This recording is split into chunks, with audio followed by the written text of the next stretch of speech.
Gaza पट्टी में Israeli सेना के भीषण हमलों का सामना कर रहे हमास ने पाकिस्तान से मदद मांगी है। हमास की राजनीतिक शाखा के चीफ इस्माइल हानिया ने कहा है कि पाकिस्तान एक बहादुर देश है, उसको इजराइल की ओर से गाजा में हो रहे अत्याचारों को रोकने के लिए हस्तक्षेप करना चाहिए। हानिया ने कहा कि गाजा में जिस तरह से आम लोगों पर बम बरसाए जा रहे हैं वो किसी से छुपा नहीं है। अस्पतालों में बम गिर रहे हैं और दुनिया चुपचाप इजराइल के अत्याचार को बैठकर देख रही है, लेकिन हमें पाकिस्तान से इसमें दखल की उम्मीदें हैं क्योंकि ये बहादुर और धर्म के लिए लड़ने वाले लोगों की जमीन है। इस्लामाबाद में 6 दिसंबर को अल अक्सा मस्जिद की पवित्रता और मुस्लिम उम्मा की जिम्मेदारी शीर्षक से राष्ट्रीय संवाद कार्यक्रम आयोजित किया गया था। मजलिस इत्तेहाद ए उम्मा पाकिस्तान की ओर से आयोजित इस कार्यक्रम में हानिया ने पाकिस्तान से गाजा में हस्तक्षेप की गुजारिश की। हानिया ने कहा, पाकिस्तान एक बड़ी सैन्य ताकत है और अगर वो इजराइल के सामने खड़ा होता है तो चीजें बदल जाएंगी। पाकिस्तान से प्रतिरोध का सामना करना पड़ा तो इजराइल गाजा में क्रूरता बंद कर सकता है। हमास की इस बात पर पाकिस्तान के सेना प्रमुख असीम मुनीर कितना ध्यान देंगे ये तो देखने वाली बात होगी।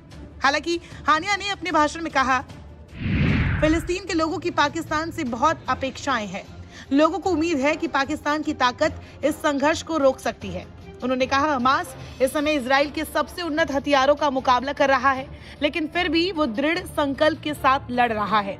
हानिया ने कहा, यहूदी कहीं भी मुस्लिमों को नहीं देख सकते हैं। यहूदी दुनिया भर में मुसलमानों के सबसे बड़े दुश्मन है। इजराइल भी मुस्लिमों को अपना दुश्मन मानता है।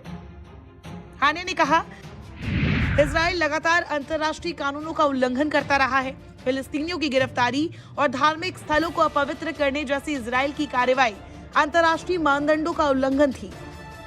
हानिया ने फिलिस्तीनी क्षेत्रों पर कब्जे में वृद्धि और ओस्लो समझौते के कार्यान्वयन न होने पर निराशा जाहिर की। हानिया ने इस्लामिक देशों और इजराइल के बीच राजनयिक संबंध स्थापित होने से फिलिस्तीनी मुद्दे को गंभीर नुकसान होने की बात भी कही। हानिया ने मुस्लिम देशों से इजराइल के खिलाफ एकजुट होने की अपील की। उधर इजरायली सेना का कहना है कि सैनिकों ने गाजा के स्कूलों और अस्पतालों से हथियार बरामद किए हैं। सोशल मीडिया पर इससे जुड़े वीडियोस भी देखे जा सकते हैं।